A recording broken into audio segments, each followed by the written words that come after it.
Welcome, ladies and gentlemen, to the Cheech and Kern Wrestling Podcast. I'm your host, Cheech, alongside my main man, Kern. What up, Kern? What's going on, Cheech? What's cracking? I'm doing good, man. How about yourself? How you doing? Everything's great. Good. So we're here. We're back. We're on episode 5 for the Cheech and Kern Wrestling Podcast. We've been consistent. We're dropping every Saturday night on our official YouTube channel. You can check us out on youtube.com/Cheech and Kern. You can check us out on our official SoundCloud /Cheech and Kern. You can also check us out on Podcast One, Cheech and Kern. So we're just trying to get the show out there and get as much listeners as possible on this show. Come on, let's get some followings over here. Yep. Now today is an interesting show. We're gonna talk about WCW Monday Nitro. But before we talk about Nitro, let's talk a little bit about the current scene in professional wrestling. You've been watching wrestling currently? Yes, I have. Did you check out Monday Night Raw? I watched part of Raw. Raw, to me, it gets boring at sometimes. And then like Brock Lesnar's going to be gone for a while. And now it's Randy Orton again against, I'm so sick of seeing fucking Randy Orton for these championship fucking title belts.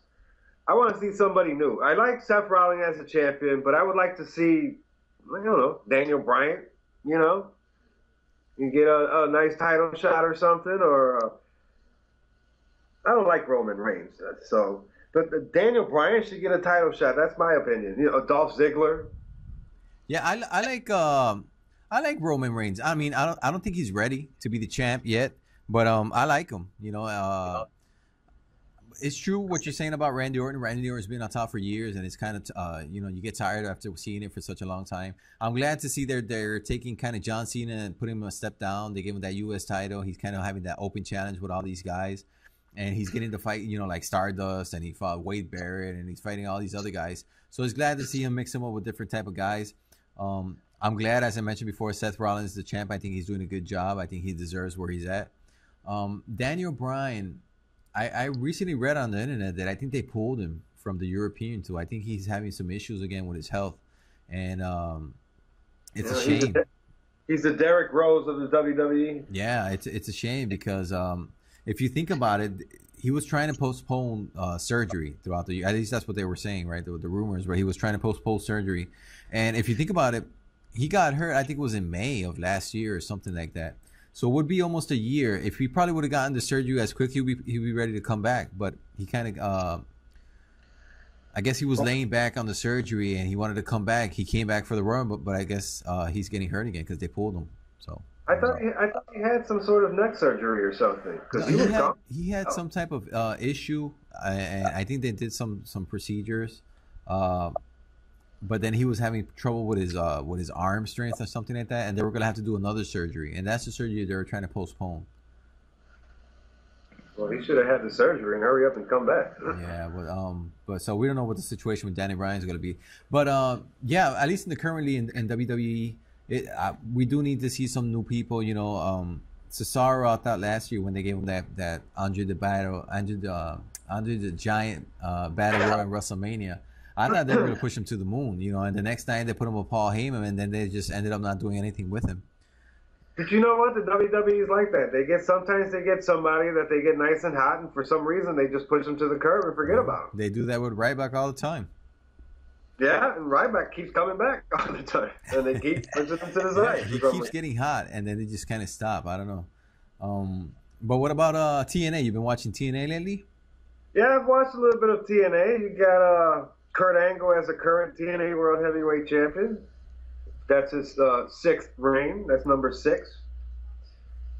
Do you think I don't know. Do you think he deserves to be champ at his age right now? I mean, it has nothing to do with age, I guess. But don't you think? I mean, at least me, I think he should be used in a different role. He shouldn't be the world heavyweight champion TNA, in my opinion. I think Bobby Lashley was doing a great job. I think Bobby Roode. Even Eric Young last year when he was champ, he was doing a hell of a job as a champ. He was having badass matches. Eric Young should have never in his entire life ever held any world title from any federation. I don't care from where. He is not a heavyweight. It's like Rey Mysterio winning the World Heavyweight Championship. That made no fucking sense to me whatsoever. Yeah, but I mean, At least I was following TNA a little bit more closely back when Eric Young won him. He had the beard. Everybody was saying, "Oh, he's a Daniel Bryan copy," you know. But he was having some real good matches in TV last year when he was a champ. I remember he fought Bobby Roode. He fought a couple guys, and he was having some great matches as the TNA World Heavyweight Champ. Yeah, I don't know. I differ on that opinion. I don't like him. I mean, he's a good little comedy relief to come in here and play. You know, I mean, how do you respect him as a world champion when the year before that he was half of the TNA Knockouts tag team champion? You know? Yeah, no. I totally agree. I agree with that. He was a complete joke. I think the only reason TNA gave him the title was because that was the same weekend that Daniel Bryan, another bearded guy, won the world title. Bearded guy. Right. So that's what I think happened. Yeah, I know. And he was clearly they were trying to copy the Daniel Bryan momentum. But I think that's like David Arquette winning the world. Well, I wouldn't go that far, but it wasn't good. What about Austin Aries? Do you think he's a good champ? I used to love when he was a champ. Look, I remember Austin Aries. When I first seen Austin Aries was when he was wrestling for Ring of Honor.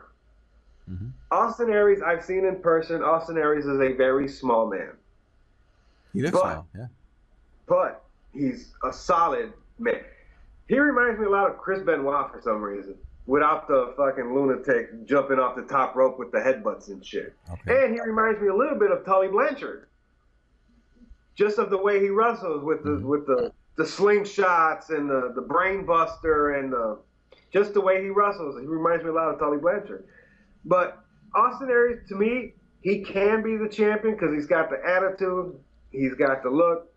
He's just a little too small. I mean, he's good. I mean, he'll be good. Like when he was in Ring of Honor, he won the world title in Ring of Honor 2 times. And I believe he was the only 2-time champion for a while in the first. And, well, wait a minute, I think he's still the only 2-time champion ever in Ring of Honor. Really? There hasn't been any champ in Ring of Honor that has won the title 2 times? You know what? I'm going to check that right now. But yeah, I believe he's the only one that's ever won the title 2 times. Wow. And when he won the title in TNA, I liked it. He was hot. It was going good. They gave him the belt. I think they took it away too fast, in my opinion. I got some mixed emotions about his title reign in TNA because when he became champ in TNA, he dethroned Bobby Roode. And in my opinion, Bobby Roode was one of the best champs TNA had. When he had that whole it factor going on, he would come down with the roll. He would stand in the corner, look at the top. The camera would go around. You know, I loved Bobby Roode when he was a champ. So I had mixed emotions because he was the best heel at that time. Yeah, he was on his game. He was on his A game, and I'm a huge fan of Bobby Roode. And so I have mixed emotions about Austin Aries because that's when he traded in his X Division title. Yep, his X Division title. Yep, the famous Option C. And so I have mixed emotions about that. But he was a good champ nonetheless. Did he beat him? When was it? Did he beat Bobby Roode? Was it in Bound for Glory? Yeah, Bound for Glory because he won the. That's their WrestleMania. But it was supposed to be. I'm pretty sure it was supposed to be a different scenario. It was supposed to be Bobby Roode versus somebody else. Am I right? Yeah, Cowboy James Storm. Exactly, Cowboy James Storm. And what happened? I remember something happened. He got screwed or something like that. Man, you know what? I remember it was when Bobby Roode turned on Cowboy, and I believe it was at the beginning of the year, and they had a fight at Lockdown. Was it at Lockdown or was it the year after that? I think it was at Lockdown. No, I believe it was Lockdown. Yeah. And I remember they were building towards that Bobby Roode versus Cowboy James Storm, but then Austin Aries, he got so hot in the summer that it just made sense to put him in the Bound for Glory main event. Well, yeah, I agree with you. I'm looking at this Austin Aries. Actually, Austin Aries was the only person. Jay Briscoe currently is a 2-time. Oh, that's right. Yeah, Jay Briscoe has won it. Duh. The current champ. Right. So they're the only 2 times. It'd be Austin Aries and Jay Briscoe. Really? The only 2. Samoa Joe never won it more than once? Nope. Never won it more than once? Nope. Kevin Steen, everybody else just got it 1 time. Wow. Interesting fact there. Yeah. So that's in the TNA front. But what about Lucha Underground? You catching up on Lucha Underground? What do you think about it? Actually, I have that Trios Tag Team Championship or whatever the hell it's called. What is that? Like a 6-man tag or something? Yeah, it's a 6-man. Why would they come up with a 6-man tag? That's I don't know. You know the company that's over here, independent locally. It's WWL, and I remember in one of their first major shows here, they came up with the trio tag team, and it was for the belt. I was like, what the fuck? Why would you have a trio tag team? That makes no sense. So I mean, I've never heard of it. Obviously, it's something that's been around for years, but I've never heard anything about trio championships. Do you watch AAA wrestling and CMLL? CMLL? Well, I've seen them occasionally, but I'm not. I don't. Is that I'm really not into the whole lucha thing because it's just a whole bunch of like flying around and kind of bullshit wrestling, and it really doesn't catch my attention that much. First of all, this lucha thing kind of pisses me off, and I'm going to tell you why. Because lucha libre, what does that mean in Spanish? Wrestling. Well, if you look at it in a dictionary, it's actually freestyle wrestling. Okay, if we're going for the literal definition, right, okay. Right. No, but yeah, it's pretty much it's freestyle wrestling. Everywhere else in Spanish, it's called lucha libre. No matter where. You go to Mexico, you go to Puerto Rico, you go to Dominican, Cuba, wherever the hell you go. It's called lucha libre, wrestling, which is what it means. Yep. But the American people, they bring wrestling to America, and they say that lucha libre is Rey Mysterio. Yeah, the whole flying bullshit. I'm like, wait a minute. Right, no, that's wrestling. Libre, that's just wrestling. I mean, I don't get why they call it like an extra lucha libre, big time, Rey Mysterio, when lucha libre it's wrestling is what it's called. Yeah. I've been watching lucha. I should say I've watched the first couple of episodes of Lucha Underground, and I enjoyed them. I just haven't been able to keep up there in their product. I know Alberto El Patron's over there, but I'm not really following too much their product. It's hard saying Alberto El Patron. Yeah, it's like I'm trying to figure out if I say it with the accent Alberto El Patron or I just say it in Spanish Alberto El Patron. It's like what? Like I don't know. I get confused sometimes. What should I say? All right. Well, talking about Lucha Underground, they're going off the air at the end of next month. Yeah, I heard like they kind of end their seasons or something. Is it like a seasonal show or something? They're doing it like if they were a sitcom or something. I guess in some part it makes sense, so you don't get tired of it. You don't kind of get burned out because in WWE it's like right now WWE is going to be a point where people start to kind of phase out. And they start phasing in again closer to SummerSlam because they know that these months they're really not going to do anything. I mean, look at these past Raws; they haven't done shit. It's been like like episodes that just have one storyline that starts and ends in the same episode. No shit. Did you see? We'll go back to Lucha in a minute. But did you see the episode of Raw where Brock Lesnar came and just tore up the whole place? Yeah, he beat Michael Cole up. Hospital and just. Fucking Brock Lesnar hurricane came by and just tore everything up. Sent everybody to the hospital, broke the announce table, everything. Why is the announce people all back and no band-aids, no nothing? They're all... Yeah, I mean, that's the thing. That Brock Lesnar kicked, like nothing. So everything Brock Lesnar did, just like everybody forgot about it, or what the fuck? And the thing is, Michael Cole got an F5, and he was gone for 2 weeks. And then JBL and Booker T, they got killed by the commentator Terrio, and they were back the next week like nothing. They didn't even mention they got beat up or nothing. I mean, maybe I can understand maybe JBL and Booker T because they were former wrestlers, and you've seen them take worse. But yeah, Michael Cole, weren't they? They were on Twitter talking about lawsuits and how they were going to sue Brock Lesnar and how it's an unsafe place to work, and then they come in the air and they like. Totally forgot about it. It's like inconsistency. It's like sometimes WWF, I think they just start fucking with their fans. They're like, you know what? They're not gonna remember this shit in a week anyways. Let's just do what we want to do. There's like no inconsistency. There's completely inconsistency in their storytelling. It's just sometimes it don't make sense. And it's funny because Vince McMahon, he always says like, oh, we make stories. We tell stories. That's what we do. But their stories never make any sense. Yeah, some of those stories put you to sleep. That's like with the WWE. Since I've been a kid, I've been watching wrestling my whole life, pretty much. Since you know what? I'll even tell you, since 1986, I started watching wrestling. I remember we lived in Mozart, by Humboldt Park, and there was this black kid, Tyrone something, that lived across the street, and I was at his house, and it was the first time I watched wrestling. It was Lex Luger versus Nikita Koloff in a cage match. You know what? My bad. 87. It was 1987. Wow, look at that. Because I remember watching Nikita Koloff and Sting, and not Nikita Koloff, Nikita Koloff and Lex Luger for the for the United States Heavyweight title in a cage match where James J. Dillon threw the chair over the thing and knocked him out. I remember watching that. And that was the first time I think I ever watched wrestling and fell in love with it.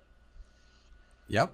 Yeah, so do I. I mean, I remember watching wrestling. Like I mentioned before I think it was on the first episode of this podcast. Watching the whole Hulkamania videos. That's what got me hooked. Listening to Real American at the end and seeing how Hogan posed. It's just it won me over. Yeah, the one that won me over was Ric Flair. I mean, God, he was everything you wanted in a wrestler. He was the bad guy. He lived in the biggest house in the biggest side of the mountain, driving the biggest cars with the Rolex watch. It's just a cocky ass attitude. Yep. So Extreme Rules is coming up pretty soon. I think it's a couple weeks away, and we got right now at least the announced card that they have Seth Rollins versus Randy Orton in a steel cage match, and the RKO is banned for the WWE World Heavyweight title. How the hell is the RKO banned? That's the stipulation that Seth Rollins picked, because Seth Rollins had a match on Raw, he won. And he picked that the RKO was banned, and then Randy Orton had a match, he won, and he picked that he was going to be in a steel cage match. So there's your stipulation. Those are like dumb stipulations. They should have made it like I don't know. They want to do some retarded match or a scaffold match. When was the last time you saw a scaffold match? Scaffold matches. We need to go back and watch one of those NWA shows where they had those scaffold matches. Because remember they had I remember one particular match. The Road Warriors were in it. I don't remember who they fought, but I remember it was the Road Warriors and maybe it was with the Midnight Express. Is that the one Jim Cornette falls down and he busts his knees? Yeah. It's, that was in a Starrcade, wasn't it? Starrcade '86, the Skywalker. Well, we're gonna write that down for one of the next shows we're gonna do. That's a 4-hour long show. That's a 4-hour long show. Maybe we'll do 2 podcasts, part 1 and part 2. It was actually broadcast from 2 different locations, like WrestleMania 2. Okay. Remember WrestleMania 2 was in Chicago, Los Angeles, and New York. In New York, yep. Well, yeah, Starrcade '86 was actually in the Coliseum in Charlotte and at the Omni in Atlanta. Okay, well that's an interesting show. We'll probably pick one of those in the near future. We'll pick that one and watch it. And review the main that show was Ric Flair versus Nikita Koloff for the world title. Oh, okay. Yeah, now I want to go back and watch it. Yeah, that's something I want to go back and watch. Yeah, they had some matches there. I think the Midnight Express fought in that card too. The Rock and Roll Express fought Arn Anderson and Ole Anderson for the NWA titles, I think. What was that right there? Or was it the Russians versus the Rock and Roll Express? They had some ugly tag team titles. They were just ugly. All right, we're getting off topic here. We're supposed to be talking about Monday Nitro. Yep, we're supposed to be talking about WCW. Excuse me. We're supposed to be talking about WCW Monday Nitro. Now, this was episode number 37 of Monday Nitro, and this took place on Memorial Day, 1996, to be exact, May 27th, 1996. And the interesting fact about this show, this was the very first Monday Nitro that went 2 hours. We all know that Monday Nitro, when started in 1995, was a 1-hour show. And this was the debut edition where Monday Nitro moved to 2 hours. You know what? I remember something else about this. The same day, or the same week. I'm not going to say the same day, but the same week that Scott Hall showed up at Nitro, which is the Nitro we're going to be talking about. Mm-hmm. It's the same week the Bulls had eliminated the New York Knicks from the playoffs. Wow. Yeah. Okay. That's the year the Bulls went. Actually, they did the NBA record, right? The 72-10 record season. Actually, that was the 96-97 season. That year, they got eliminated by Orlando in the playoffs. Are you sure? I think didn't the Bulls won 96, 97, and 98, and it was the 96 season where they won 72 and 10. Yeah, but it goes 96, 97, because the season started in 96 but ended in 97. That's year one. Nope. 97 ended in 98 was year two and 98. Yeah. Nope. Because it was the Bulls won. They got eliminated in 95. Jordan came back in 95, February of 95, and they got eliminated in that playoff against Orlando. And then he came back 95, 96. They won the title. They set that NBA record, 72 and 10. 97, they beat, because in 96 they beat the Sonics. 97 they beat Utah. 98 they beat Utah. 99 I think it was the Knicks, or was it the Knicks? No, yeah, it was the Knicks and the Spurs in the finals, and the Spurs won the title. Oh, I know the games. I know what you're talking about. Yeah, no, it was 96. I'm pretty sure it was in 96. Okay, could have been 96. My bad, then. So, yeah, but we completely got off topic there. But anyways, WCW Monday Nitro, Memorial Day 1996. Now, of course, as I mentioned, this was the first time Nitro went 2 hours. And the first hour, we're welcomed in by Tony Schiavone and Larry Zbyszko, the recently inducted WWE Hall of Famer Larry Zbyszko. Was this the first show Larry Zbyszko was on? Did you know? Was he doing commentary before this? Yeah, he did commentary. He did some commentary on Saturday night's main event. Okay. The WCW Saturday night's main event. Him and Dusty Rhodes, and he did backstage interviews before. Okay. But I think this was his full-time role as an announcer for WCW. Well, I think as a debut episode, I think he did a pretty good job, because throughout the first hour, he was doing commentary with Tony Schiavone, and I must say he did a pretty good job. Well, they welcome him in, and they hype up the show. Of course, they're gonna have Sting versus Scott Steiner is gonna be in the main event. They have the Giant, who's the world heavyweight champion at the time, go up against the Shark. And for you guys who are not who are not familiar with the Shark, he's also known as Earthquake. John Tenta. John Tenta, also. Yep. And the interesting part here is they take us up to the first match, and the first match is actually the American Males, Marcus Bagwell and Scotty Riggs. Tell me a little bit about Scotty Riggs, because I'm aware of Marcus Bagwell, Buff Bagwell, but who was Scotty Riggs? I'm not too sure who he was. Scotty Riggs actually started off, well, I remember seeing him first. I don't know where he started off at, but I remember seeing him first in ECW in like mid-90s. And he was an okay wrestler. He had remember when Billy Kidman came into WCW? He looked all like an abandoned kid or something. Yeah, like the white beater on with with shorts and stuff. All disgusting looking and stuff. Like he slept in garbage and ate off of trash or something. That's kind of like how Riggs was in ECW. Then he came to WCW, and actually this was like the first, when he first came to WCW, they teamed him up with Marcus Bagwell as the American Males. Some sort of stripper gimmick that they had going there. Yep. Now, it was very interesting, because the very first match, now this opened up, this was the first match, Marcus Bagwell and Scotty Riggs, the American Males. And they fought none other than Ric Flair and Arn Anderson, part of the Four Horsemen here.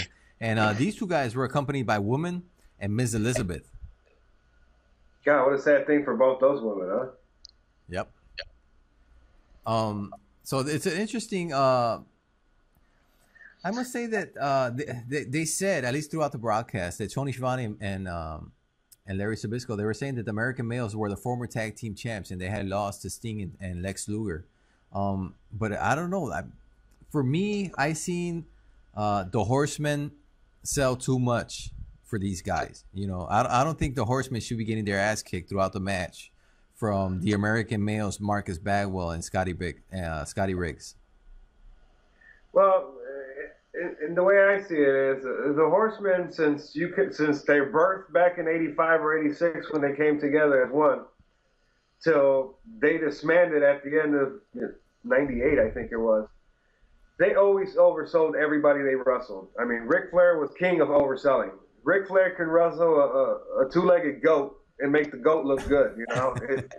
That's just the way they were. They made their opponent look good. And then at the end, they would always end up pulling it out somehow. Cheating, obviously, because that was their forte. Gets the crowd riled up. They end up keeping the titles, because the Four Horsemen in the beginning of the days, they were always the champs. Yeah, no. I mean, it was a good match. I liked it. I just thought, for example, teamwork and experience came into play because the Horsemen, they did get the advantage, of course, cheating and everything. But I just thought that at one point, like midpoint through the match, the American male started getting the upper hand. And you see kind of the Horsemen, they kind of went up to the outside. They started selling. They started getting the butts whooped. And I don't know. For me, it was shocking. I was like, wow, they got, Ric Flair and Arn Anderson opening up the show. And they got them getting their asses handed to them, so to speak, during the match from these guys.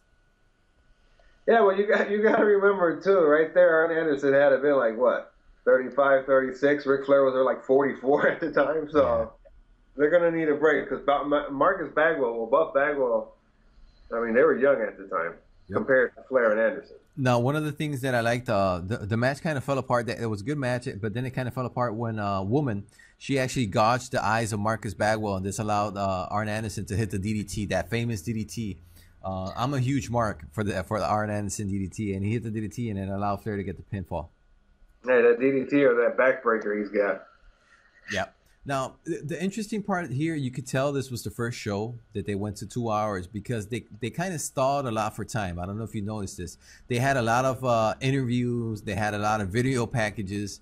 And we would get the first one right after this match because they interviewed Mean Gene came into the ring, not into the ring, into the Iowa, and he interviewed Ric Flair and Arn Anderson because they were trying to hype up a match they were going to have with Steve Mongo McMichael and Kevin Green.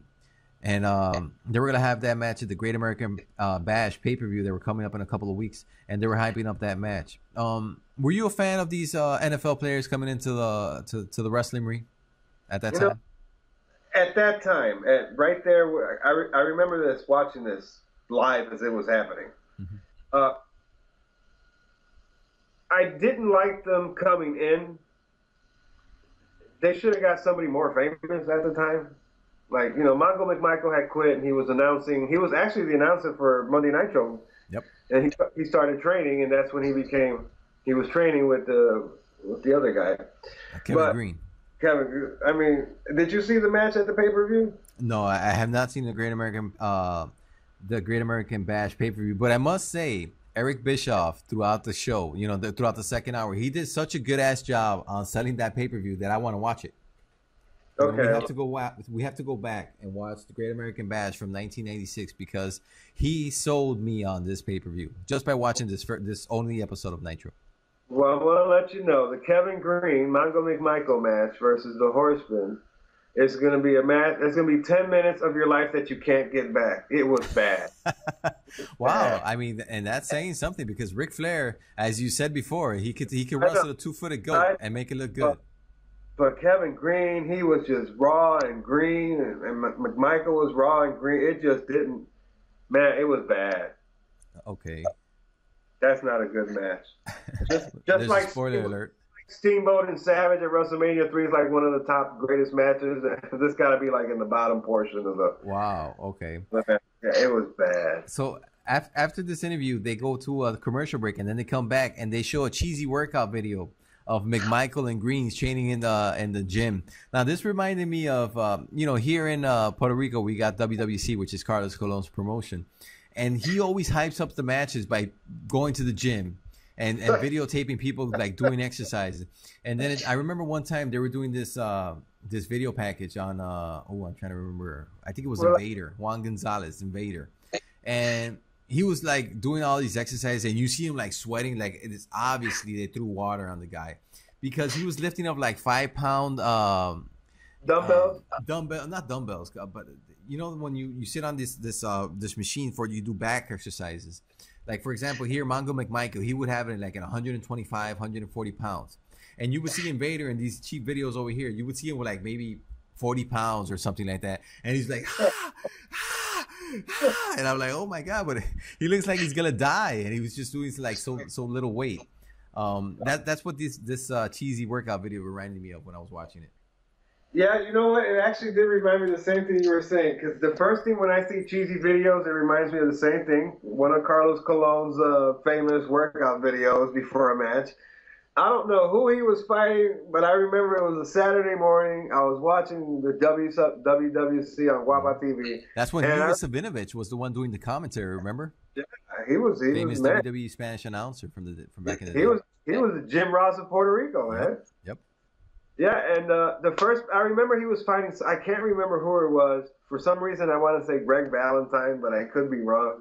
He came over here a couple of times, so it's possible. He was doing the motivational thing. He had his sweatsuit on. He was running in the beach with like kids following him, like the Rocky theme or some shit. He was throwing the medicine ball with some other wrestler. Like, what the hell does that do, man? Yep, these cheesy workout videos in professional wrestling. Yeah. So then after that, we go to the second match, which was actually Steve Dow versus the Mauler, and this was the debut of the Mauler. He was a wrestler that was brought in by Colonel Parker, and the Mauler. Who the hell was the Mauler? Do you have any idea who this guy was? Okay. Both of those idiots, I'm gonna call them idiots because that's what they were. They were no-name people that just showed up that night to wrestle. Just to be interrupted by Scott Hall because the match went to hell. Because nobody else was gonna get, if Ric Flair was fighting Sting and Scott Hall came down, Ric Flair and Sting will probably kick his ass. That's what I would have done. Like, wait a minute, this guy's coming into my company, I'm gonna kick his ass. Those guys just left. So they had these two known names that just walked out of the ring and walked to the back with the tails between their legs. That's pretty much the only reason. I think that's probably the only time you've ever seen these guys there. But the thing is, I like the way they structured it. I mean, I like the way I don't know if it was Eric Bischoff who designed this whole segment, but it was awesome because they gave these guys time. These guys were in the ring for like 5 or 6 minutes actually wrestling, and then all of a sudden you see Scott Hall come down. You know who the writer was for WCW at that time, right? No. Was it Eric Bischoff? Who? Kevin Sullivan. Kevin Sullivan. Yeah, I've heard he's a real good booker. Yeah, or he was a real good booker. He was a booker all the way till 2000 that he quit. Wow, then he must have gotten really bad because there was a point where WCW was kind of insufferable. He bumped heads with Vince Russo when he came in, and then he quit. Well, this the only thing I really remember about this match is that famous line from Larry Zbyszko. Yeah, the Mauler, he's completely mauling Steve Dow, and that's when Scott Hall was coming down the ring, coming down the aisle. And Larry Zbyszko act like he didn't even know he was coming down. Yeah, he's like, wait a minute, what? No, get the camera off that guy. And it was of course one of the most famous segments from WCW Nitro. I mean, I think this segment's got replayed so many times. You could just close your eyes and see it all over again. So, this is when Scott Hall made his famous debut. He came into the ring. He said, you guys know who I am, but you don't know why I'm here. You guys want a war? We're going to bring you a war. Bring me Nacho Man. Bring me Billionaire Ted. Bring me Skiing Gene and all those guys. So it was a segment just like that. The match just ended. Everybody left out. He spoke on the mic and he left. And we went to commercial break. And then after that, we go to our third match, which was Sergeant Craig Pittman. He was accompanied by Teddy Long, which Teddy Long looked like he weighed like 300 pounds in this video. He was huge. Yeah, he was. In this show. And Teddy Long, this was an interesting gem. That's why I like going back and watching these old shows, especially these old WCW shows, because I'm not too familiar with these years in WCW. Is you get kind of like these gems, between them. Because here we have Sergeant Craig Pittman, and he fights none other than Diamond Dallas Page. And Diamond Dallas Page, he comes out when it's like, what color was it? It was like neon color trunks. Yeah. And I think it was a pretty good match. Now, this guy, Sergeant Craig Pittman, he was very green because all he did was like a lot of shoulder tackles and kind of like a body slam and this and that. But it was a good match throughout with Diamond Dallas Page. And all I can say is, at one point, Sergeant Pittman, he does some type of modified chicken wing submission on Diamond Dallas Page on the ropes. And it's funny because it looks so bad. I was laughing my ass off, and Diamond Dallas Page, as he gets up, he's saying, what the hell was that? Like the guy tried to put him like some weird submission. And it was so bad that Diamond Dallas Page got up and was like, what the hell was that? He asked him, like, what the fuck are you doing? That was just funny. And the end just comes out of nowhere when Diamond Dallas Page hits the diamond cutter. was stupid. The end was retardedly stupid because Diamond Dallas Page, I think, hits Teddy Long. Teddy Long goes flying off to the barricades. Then the guy hits Diamond Dallas Page, puts him down, and then goes check on Teddy Long. And it just sticks his. And you can tell he's waiting for Diamond Dallas Page because as he sticks his head looking for Teddy Long, he's got the corner of his eye. He's staring back at Yeah. That's why I'm saying. Supposed to be looking at. Yeah, that's what I'm saying. He was very green. You know, he was very green. But it was an okay match. You know, it was what it was.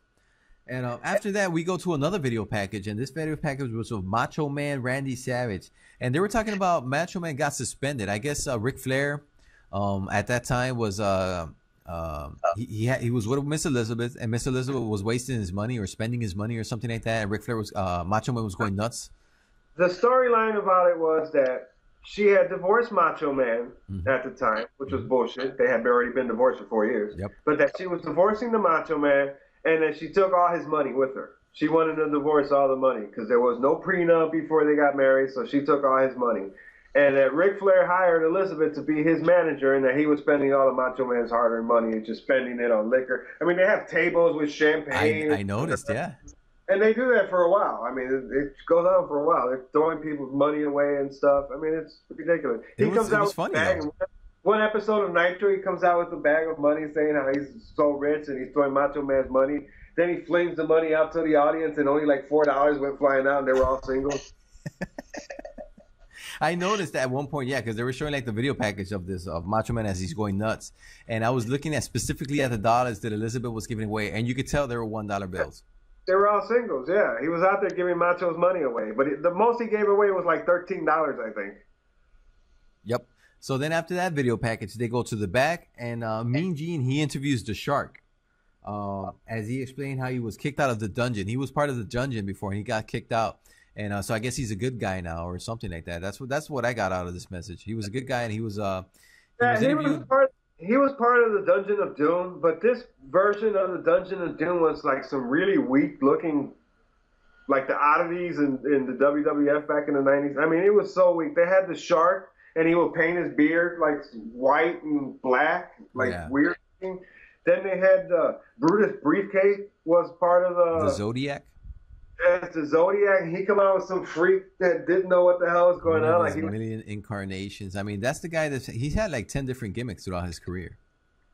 You know, I just heard somebody was at a wrestling match. Brutus Briefcase fought Scott Steiner at a main event at a local wrestling over here in Indiana. Okay. This week. That would have been interesting. Yeah, it would have been interesting to watch. Yeah, but have you seen Brutus Briefcase lately as a Zodiac? No, I have not seen him lately. He looks bad. Have you seen the Rock and Roll Express? The Rock and Roll Express are still out there wrestling with half bald. I mean, you see the whole. They still got the long hair. Yeah, I have seen a picture of them. Yes. I mean, stomach out to here, and they only do like 2 moves: a body slam and a chop, and that's not the only thing they do in the wrestling match. You know, it gets to a point where it's sad.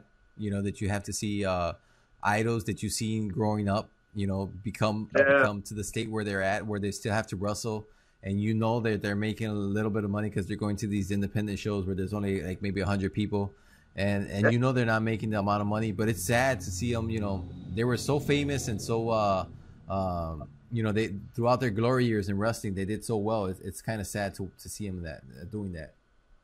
You know what this is? Yes, that's a honk. We're doing this through Skype, and right now you're showing me a picture of the Honky Tonk Man. And autograph picture. An autograph picture of the Honky Tonk Man. From the Honky Tonk Man. I went to see How much did he charge you for that picture? $20? Oh, hold on, I'm about to tell you Honky Tonk. Okay, go ahead. I went to go see it was an independent wrestling show from ARW Pro Wrestling. It's a local company here in Indiana that I go to their shows once a month at least. Mm-hmm. They had a big they've had the Bushwhacker Butch show up, not the crippled one. The other guy shows up and wrestles all the time. Mm-hmm. Recently inducted WWE Hall of Famer. Yeah, that's right. Congratulations to the Bushwhackers on that. Yeah, and Honky Tonk Man comes out. It has this big show. Honky Tonk Man's the main event. He's fighting the world champion at the time from that federation, which is the guy he's like 6'5", 280. He looks like Lex Luger back in the day. I mean, super swole, and he's the world champ. Had the belt for the last 5 years. This is I can remember. Okay. He's been up here for like 5 years. What's his name? Let's give him a shout out. What's his name? Oh man, Willie. I think his name is Willie the Bomb. Okay. Oh, okay, yeah, Willie the Bomb Richardson. Okay. Willie the Bomb Richardson is Shout out his to name. Willie the Bomb Richardson. That's right, the ARW Pro Wrestling Heavyweight Champion for the past 5 years and counting. Well, Honky Tonk Man was supposed to main event against Willie the Bomb Richardson at the ARW, and it was here at the local bingo hall.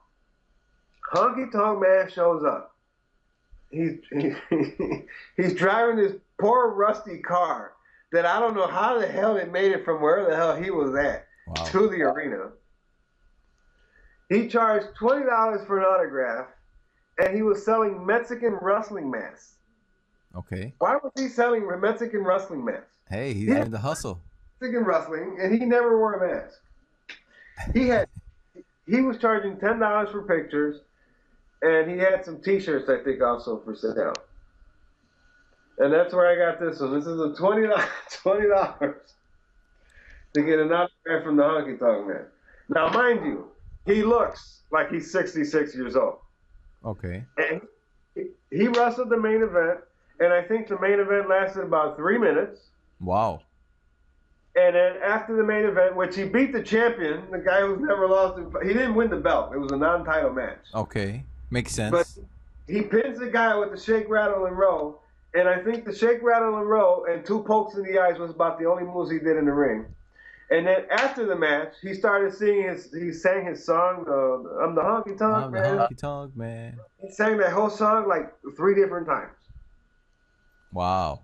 And then he left. Back in that rusty car to who knows where the hell he was going. And I swear he couldn't have made that much because at most, there was 50 people there. Okay. Well, I mean, maybe I guess he makes his money. He makes it in these merchandises, in these pictures and his T-shirts and his mask.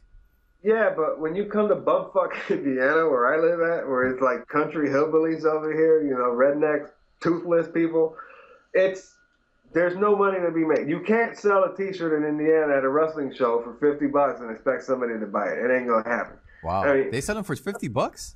Yeah. Fuck, man, what the hell do they think? Shit, not even WWE sells them some bitches for $50. No shit. I could go to the Ring of Honor show right now and get a T-shirt for like $10. Yeah. DVD. I mean, WWE shirts are like, I guess they're $25 when you go to live events. And, I mean, we're talking about top superstars, Randy Orton, John Cena, for $25. But ain't nobody going to pay $50 for a Honky Tonk Man shirt. And, hold on. And when he took pictures, this is to top it off on top of all top off. When he was taking pictures, he would say he's the greatest Intercontinental Champion of all time. Mm-hmm. Now, that's up for debate, but I kind of agree with him. He's one of the best Intercontinental Champions out there. I mean, he was the champ for like 8 or 9 months, right? He had this brown belt. I think it was for more than that, for 2 years. Huh? He had this brown belt that looked like a child-sized WWE heavyweight title. It looked original, but like a baby-size original. Okay. And then he put it over his shoulder when he took the picture. Dude, it looked retarded, man. The belt was so small. Oh, man. That's sad because he was one of my favorite wrestlers back in the day. Yeah, okay. No, I constantly listen to, he does a lot of podcasts and everything, and I listen to him. And, his voice, he's still a good promo and everything, I mean, he's great. I mean, he still comes out in his wardrobe, and he's still got the hair, which is... And the long chops and everything. Right, 66 years old, you still got a full set of hair, and something's going right. Yep. So, I mean, he looks good. He looks old because he's 66. But when he gets into his wrestling matches, it could only last a couple minutes because he can't really do anything there. Mm-hmm, mm-hmm. He gets a couple of pokes to the eyes and the shake, rattle. And the shake, rattle, and roll was the most funniest, awkward-looking shake, rattle, and roll I have ever seen in my life. Let's get back to Nitro now. Yeah, we completely got off topic there. But, after that interview of the Shark with Mean Gene, we go to another video package. Now, this time the video package is of Hulk Hogan, and they talk about what he's been up to.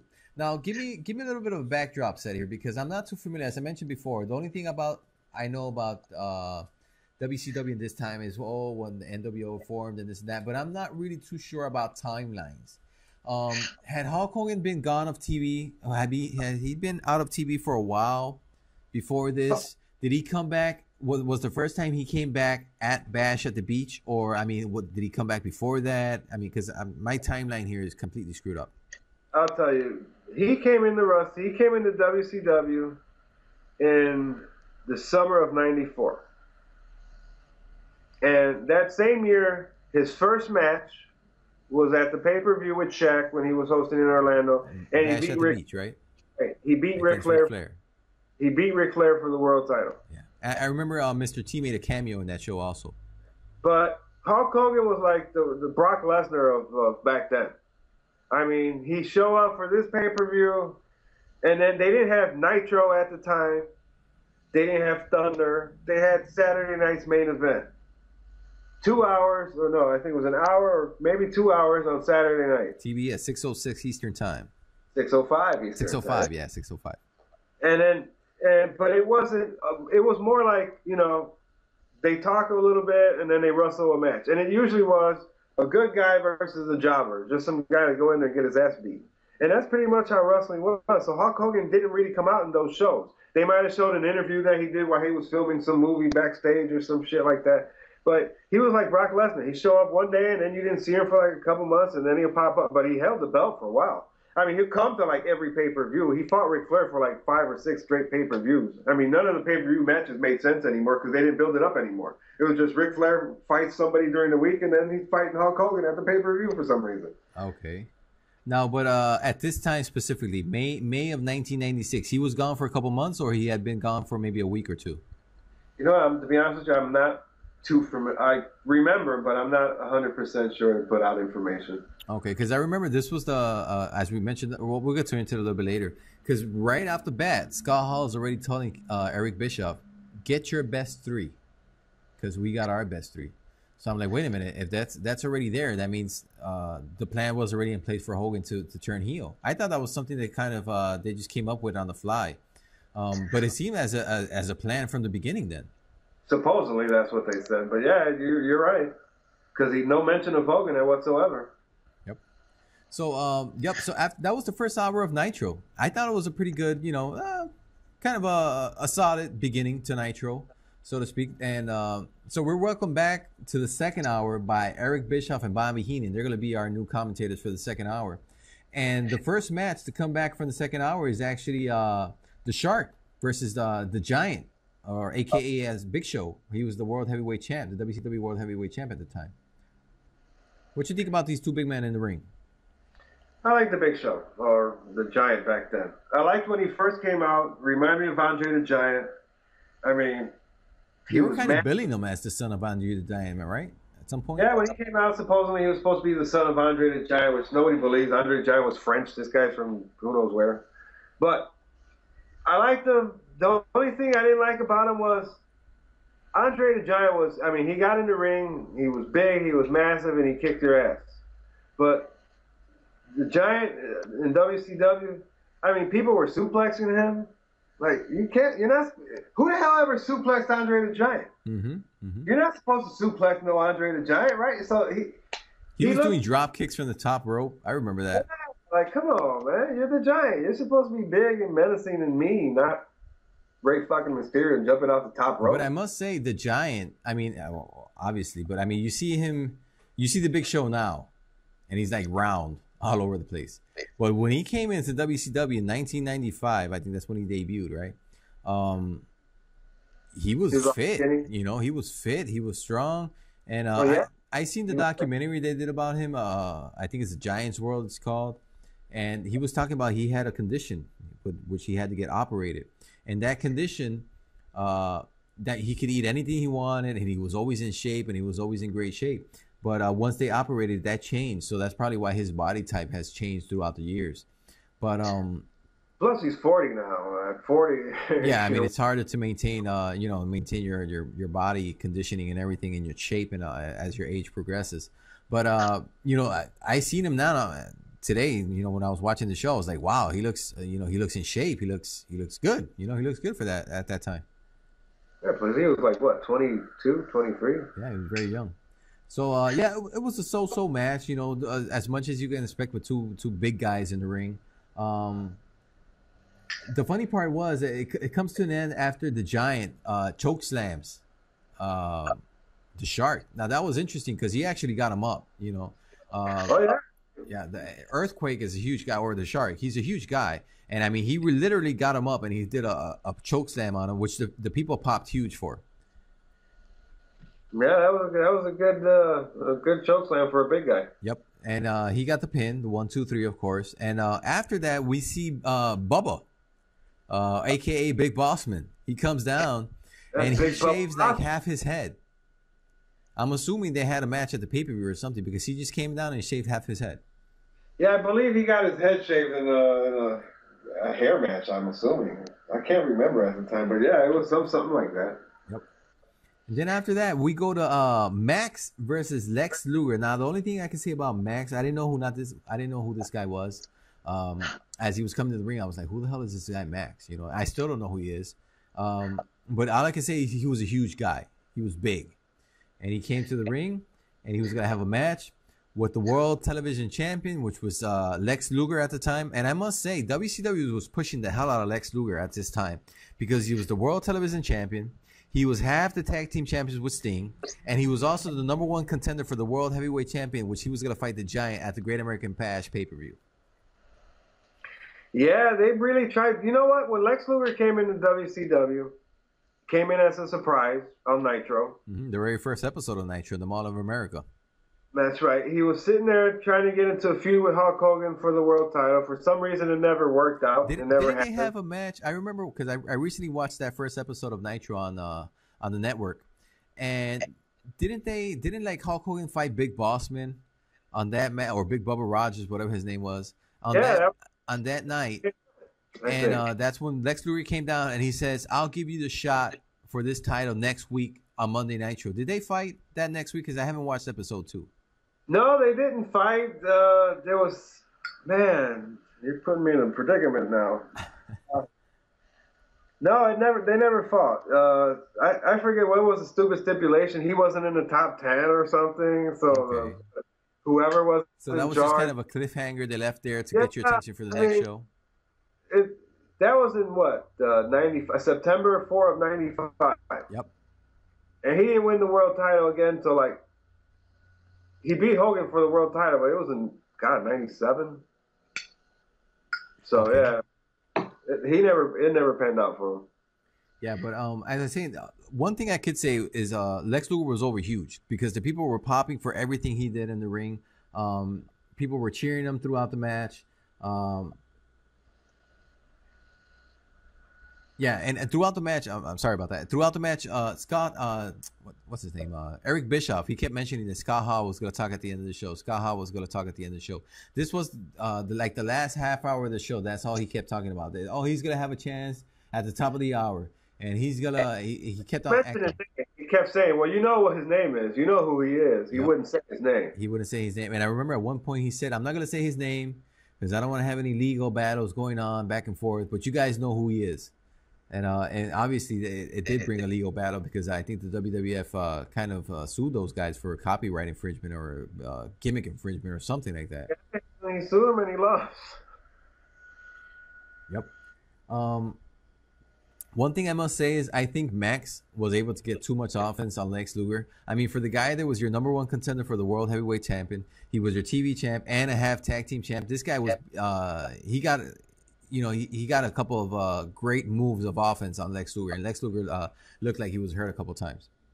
See, well, you could take that two ways. I mean, they were trying to build up Max at the time, and I'll give you a little background on Max. He's an ex-bodybuilder. He's about 6'6", about 300 pounds. After he stopped bodybuilding, he went into the wrestling business. He started wrestling at the WCW Power Plant, which was where the nexus of the past, if you want to call it. Actually, Eric Bischoff mentions it throughout the commentary that he's a Power Pro. Yeah, from the Power Plant. Yep. And he's a graduate from the Power Plant, which actually the Giant was actually from the Power Plant too. And Goldberg also, right? Yeah, Goldberg. A bunch of people. So they were pushing him to be like some sort of big, strong, bully or something, and then he just didn't really pan out for him. Yep. And what I was thinking was they were trying to build up that guy. So what a nice way to build him up to, have one of the best wrestlers out there. He's taking an ass whooping for him. But then it also makes Lex Luger look kind of good too, that he can take an ass whooping from some big swole guy and still can come out on top. I guess so. I mean, yeah, you can take it both ways. The end of this match comes as Lex Luger is able to lift him up and put him on the torture rack for the win. That's right, the torture rack. That looks like a painful move. It is a painful move. I was in that move once. You put me in that move once. I don't know if you remember, but that was a painful move, man. My ribs. I thought my ribs would have cracked when that shit. I mean, that was hurting. Hey, I want to tell you something funny. I was playing wrestling with a friend of mine, and I pushed him to the corner, and I went din. He's like, "What the fuck is that?" Oh yeah, I mean, we're gonna have to go. We're gonna have to explain this a little bit because that's gonna go completely over everybody's head here. When we were little, we would play wrestling and we would do our own wrestling matches. Now, of course, we didn't have a wrestling ring, so our ropes were the walls. But of course, we're not gonna throw each other into the walls because we're gonna hurt each other. So what we would do is we would kind of throw each other, kind of do like the little Irish whip towards the walls, and to make the sound effect as the ropes. We would not touch the wall. We would kind of turn and go dun dun, like dun dun. Like when you hit the ropes, like dun dun. So so don't tell me you were actually playing wrestling recently. I'm assuming, and you did dun dun. Yeah, I throw him to the roast, and he goes to the cage and comes back, and I'm like dun dun. He's like, what? I'm like dun dun. He's like, what the hell is that? I'm like, I threw him to the roast. Oh my god. And I haven't said that in 25 years, I think. 25 years, easily, yep. All right. Good old days. Now, after this match, we got Mean Gene. He comes up to the ring again, and we go for another interview. And he interviews Lex Luger. And Lex Luger, of course, he hypes up the match that he's going to have with the Giant at the Great American Bash, and yada, yada, yada. And then after that, we go to a commercial break. And when we come back, we got none other than Hard Work Bobby Walker versus Brad Armstrong. Who the hell was Hard Work Bobby Walker? Because I seen this match, and this guy was not ready for TV. You know what? I think it was just WCW had a 2-hour show. So they're going all the way down to the end of the barrel trying to scoop up some talent just to fill up some space, I think. I mean, damn. The best they could come up for the first 2-hour Nitro was Hard Work Bobby Walker. I mean, they had to have better talent than that. Yeah, well, he was fighting Brad Armstrong. Brad Armstrong, like, he was the bottom of the barrel, Yeah, I guess so. Bobby Walker, he had a whole bunch of missed spots throughout the match. This fucking guy comes up in every single screwed ref count. Nick Patrick was the referee for this match. And it was funny because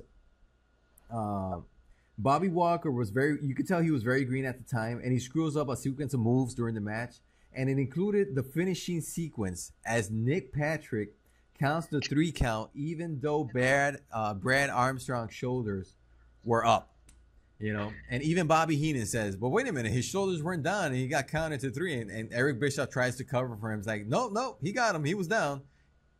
No, you know what? It was a bad match. It was a bad match. Yeah. I mean, they should have, but you can't edit. Nick Patrick, he should have the wherewithal to say, listen, do it again, or your shoulders are up, or something. I mean, this guy was just he was just a horrible ref. Every time there's a fuck finish in WCW, this guy's the ref.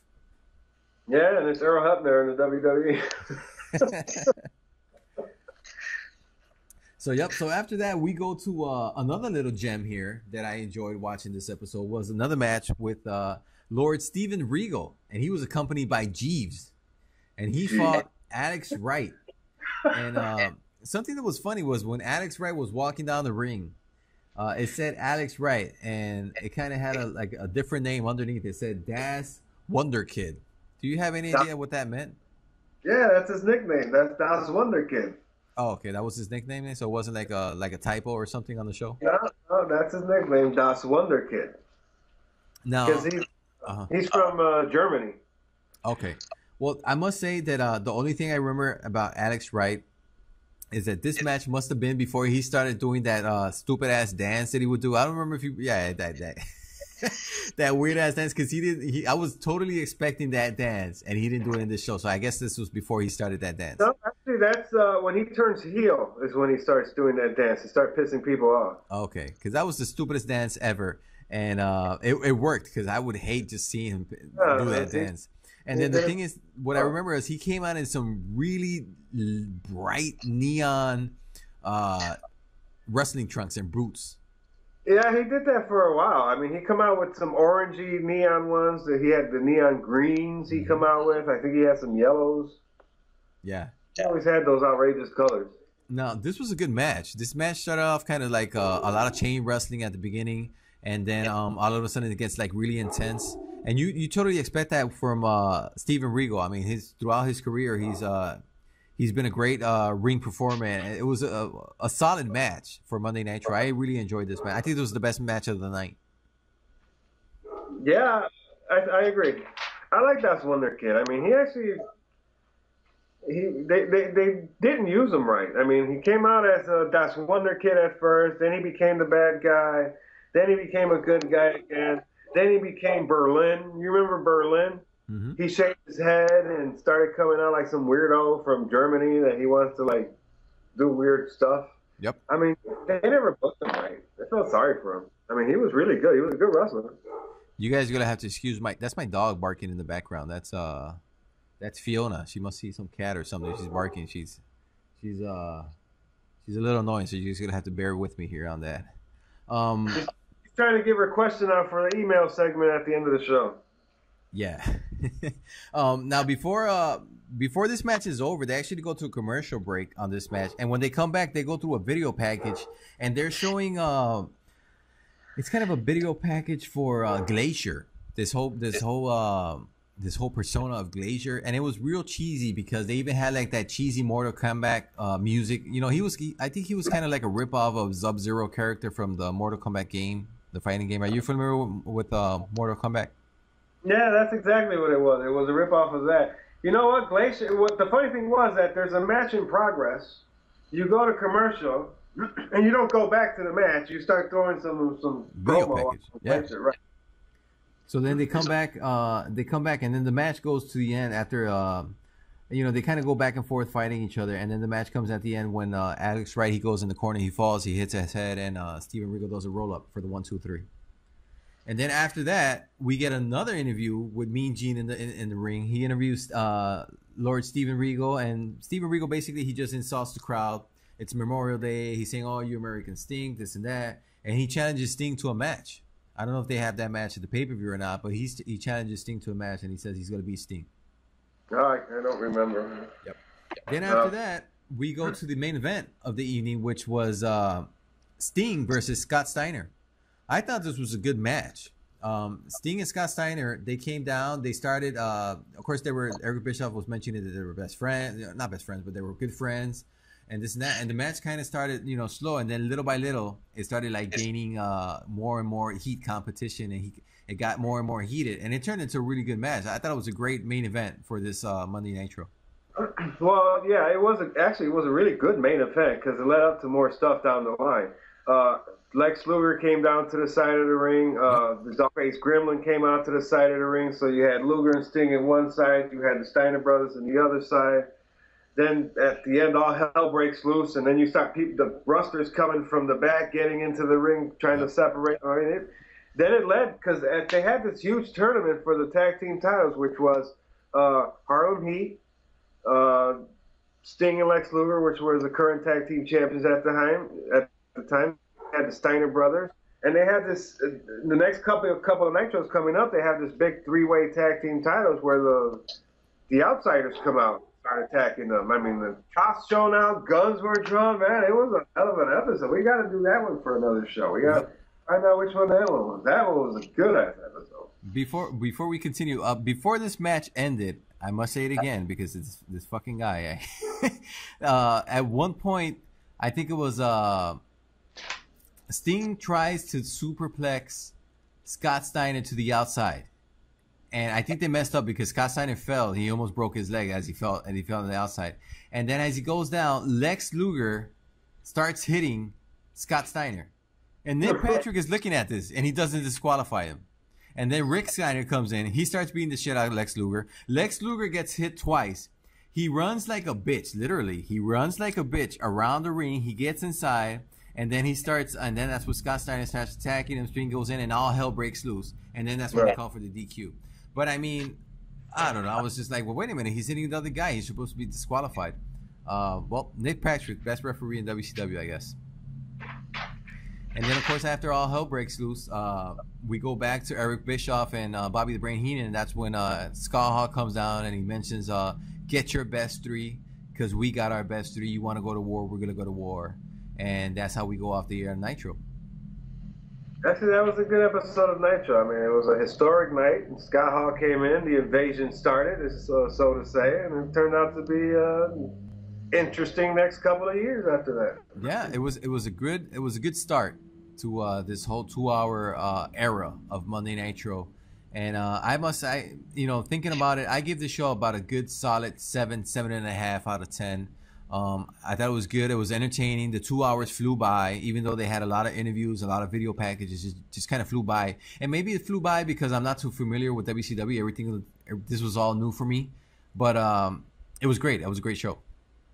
I'll give it a 7 too, and because of the Scott Hall, invasion angle that started it, and the main event that started off that triangle tag team thing that they were talking about.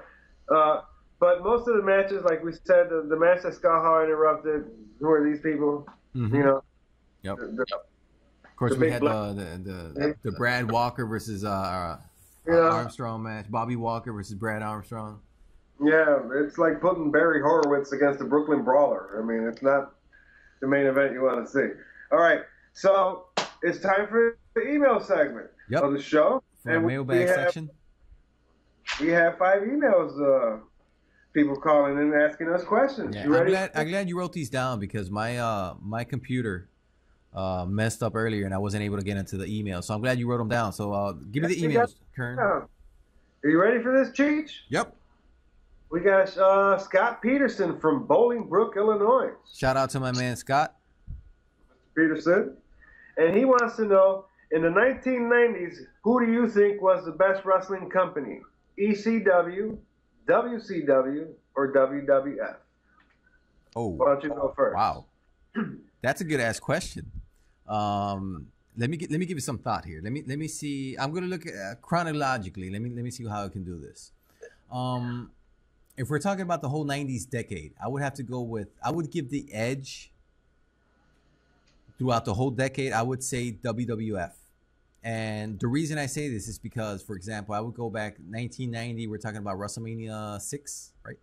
WrestleMania 6. It was an okay year. That's when Warrior won the title, and it was a pretty good year. WrestleMania 7. That's 91. Of course, it was okay. But when did Ric Flair make his debut? Was it late 91? Yeah, September 91, something like that. He left WCW after February, so about mid 1991, almost before SummerSlam, something like that, right? So I would give 1991 definitely to give the edge to the WWF there. 92, of course, that's when Flair won the Royal Rumble. Definitely give that edge to WWF. 93, not so much. I would probably go with WCW there. 94, 95, I would have to go with WCW also, because 94, I guess that was the Bret Hart years, so to speak, the new generation years, so to speak. 95, that's when Diesel was the champ. That's when WWF sucked balls, in my opinion.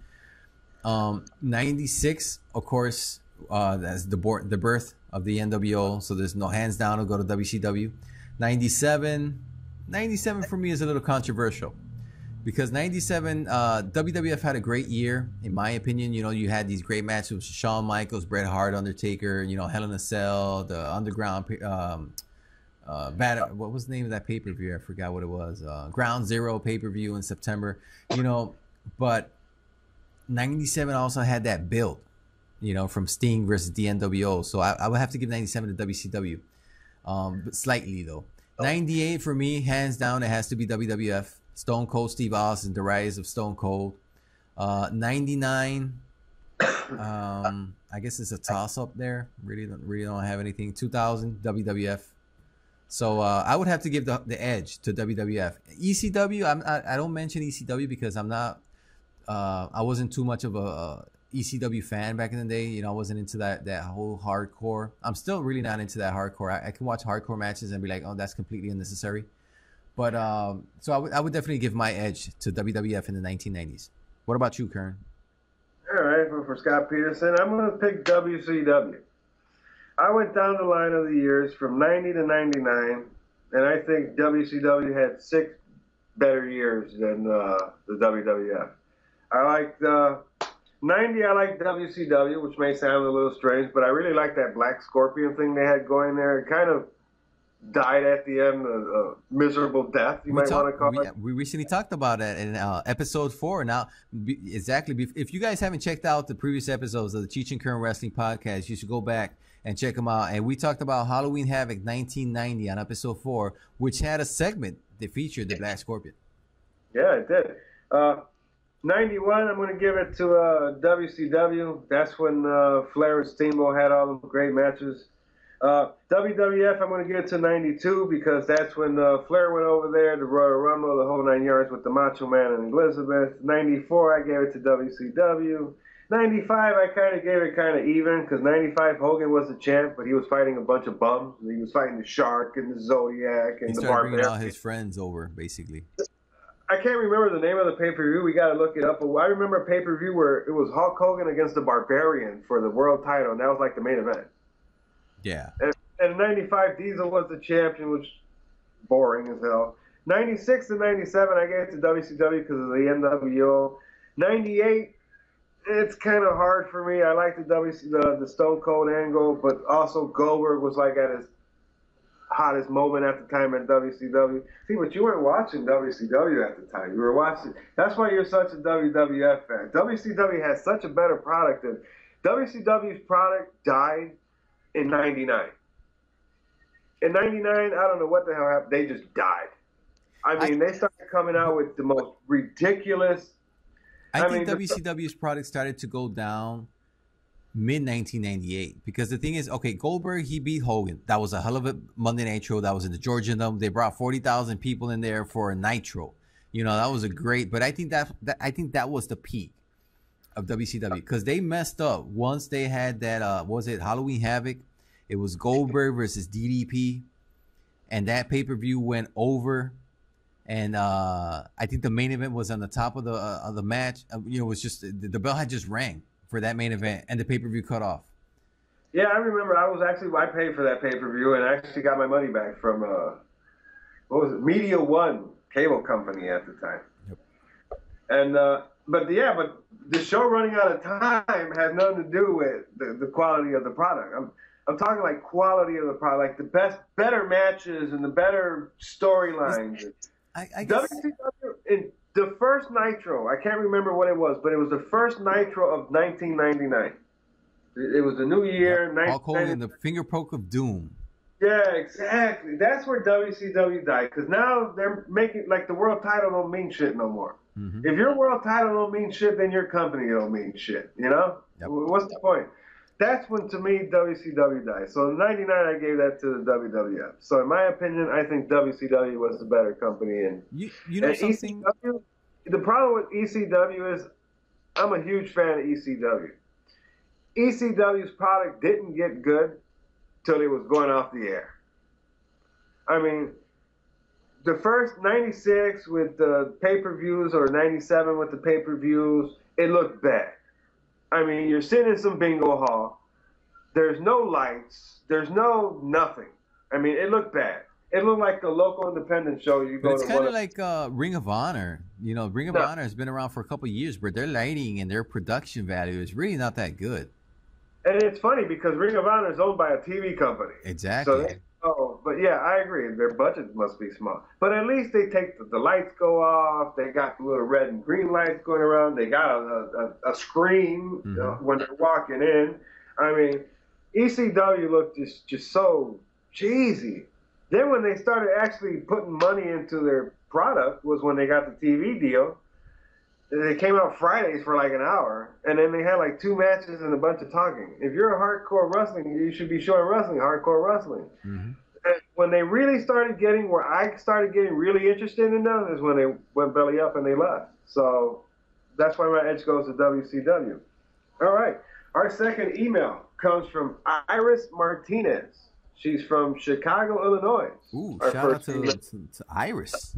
Yeah, she wants to know who our favorite woman wrestler is, all time and currently. Wow, why don't you this one, these are some good questions here. I would say let's go with currently. Currently, if you made me choose right now, my current woman wrestler, definitely have to go with Charlotte from WWE and I guess from NXT. That's Ric Flair's daughter. She's great in the ring. She's athletic. She's sexy. She's the total package. You know, right now, my favorite women's wrestler would have to be Charlotte from NXT. Now, if I talk about all time, I'm gonna throw a little swerve here. I'm gonna do a little Vince Russo style here. I'm gonna swerve it, and I'm not gonna choose a wrestler. I'm gonna choose a character, and I'm gonna choose Stephanie McMahon. I think that Stephanie McMahon has been the greatest woman performer in professional wrestling of all times, in my opinion, because the way she handles her character, the way she handles herself, and to see the way she's grown from, I think it was 1998 or 1999, the first time she appeared in WWF television, to what she is today.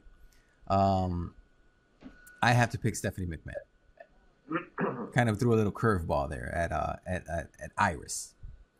All right. Well, if we're gonna go currently, I'm gonna go with Taryn Terrell, the Knockouts champion from TNA. This girl's been having some of the most hardcore matches I have ever seen a woman do. She's got this diamond cutter winning move that she does, or RKO, whatever you want to call it. And she's got a habit of doing it off the ring to the floor. I mean, this is a thing of beauty. You have to see this. Taryn Terrell will be my currently.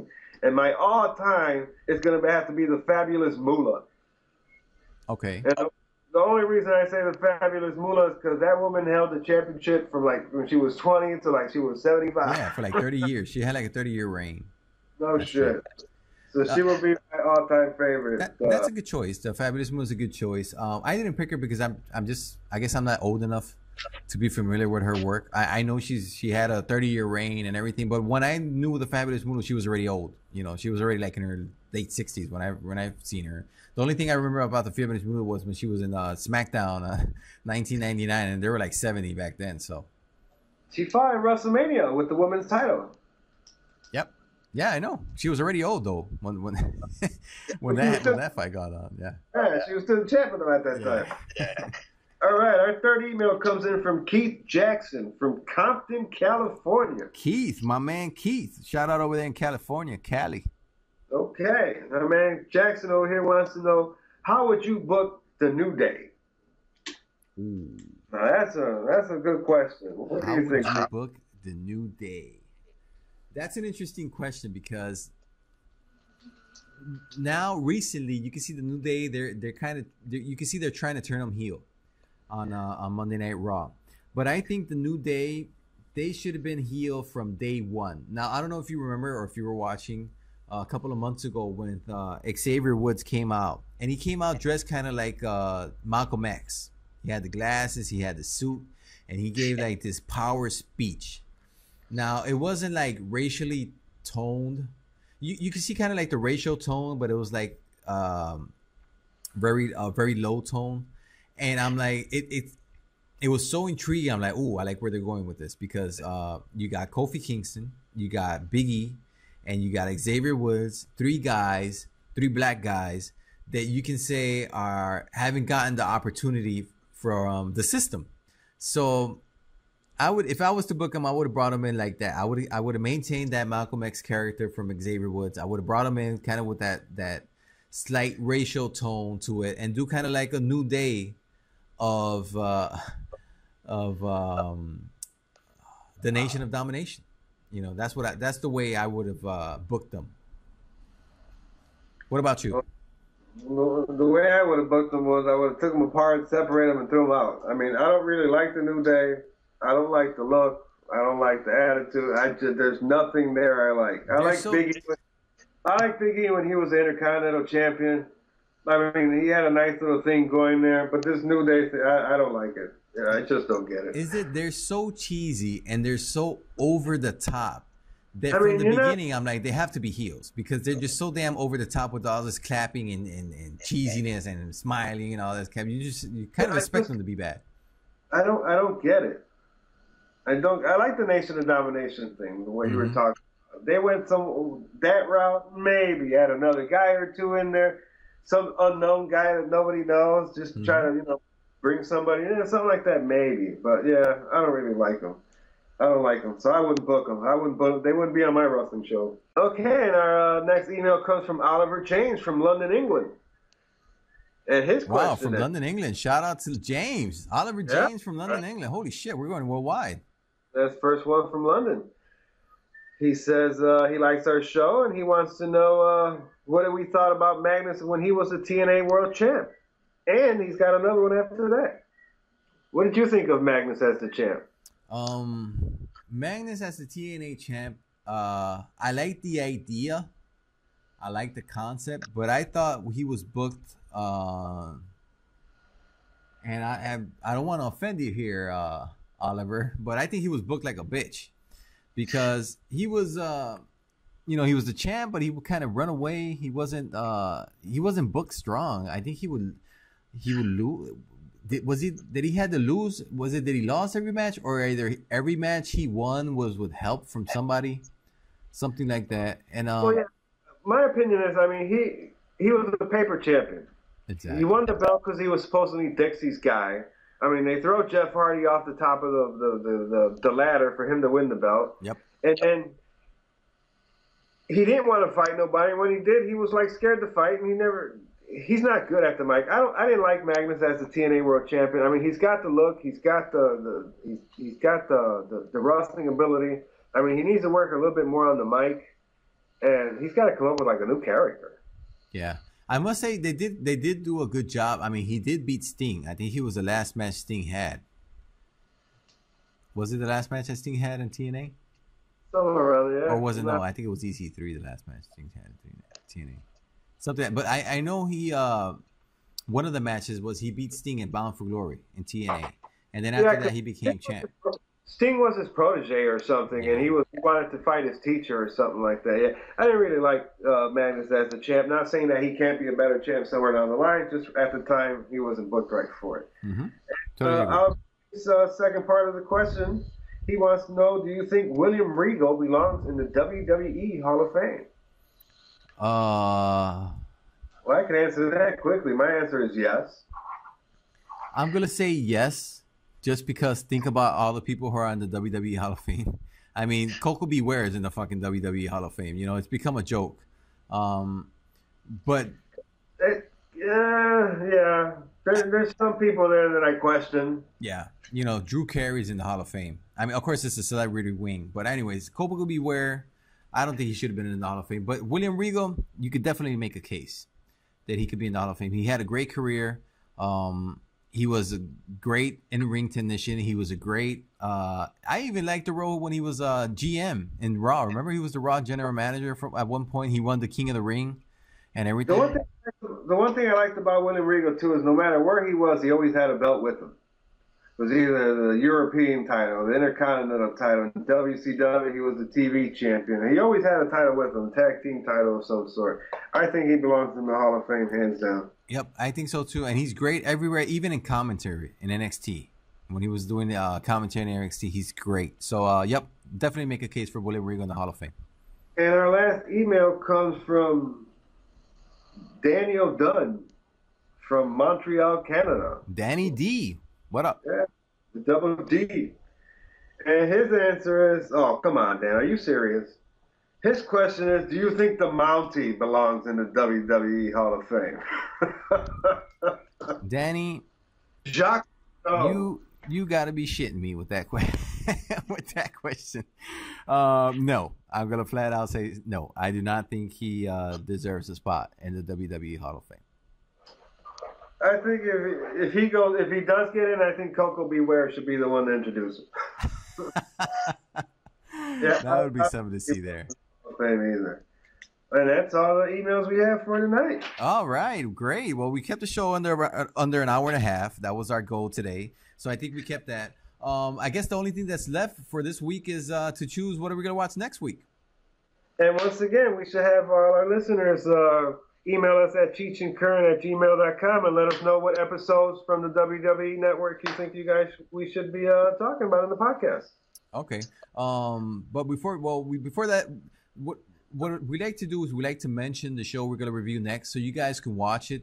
And you guys can send your comments also on the show. What you thought about the show, the matches, everything. I mean, we don't need a review. We don't need you to go match for match, but just give us your general thoughts on the show, and we can discuss them here. We can read them on the mailbag section.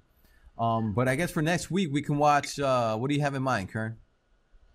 Well, I was thinking for a little buddy's sake over here in ECW. How about an ECW show?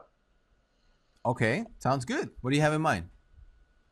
Well, talking about the Bingo Hall look, how about we start with the first ECW pay-per-view? Barely Legal 1997.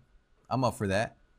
We could do Barely Legal 1997. We'll do that be our next podcast for next Saturday. All right. Well, next Saturday night, you guys have it coming your way. Barely Legal 1997. You guys can check us out, of course, at our official YouTube channel, www.youtube.com/Cheech and Kern. You can also check us out on SoundCloud, www.soundcloud.com/Cheech and Kern. And you can also stream us on Stitcher. You can search Cheech and Kern at Stitcher. And hopefully we're going to make ourselves on our way to iTunes. So look for us there in iTunes coming up pretty soon. So yeah, that's this show for this week, and I hope you guys enjoyed it. And please remember to send your questions, comments, and comments, and suggestions at cheechandkern@gmail.com. Hit the subscribe button, and we'll catch you next time, guys. Take care. Later. Bye.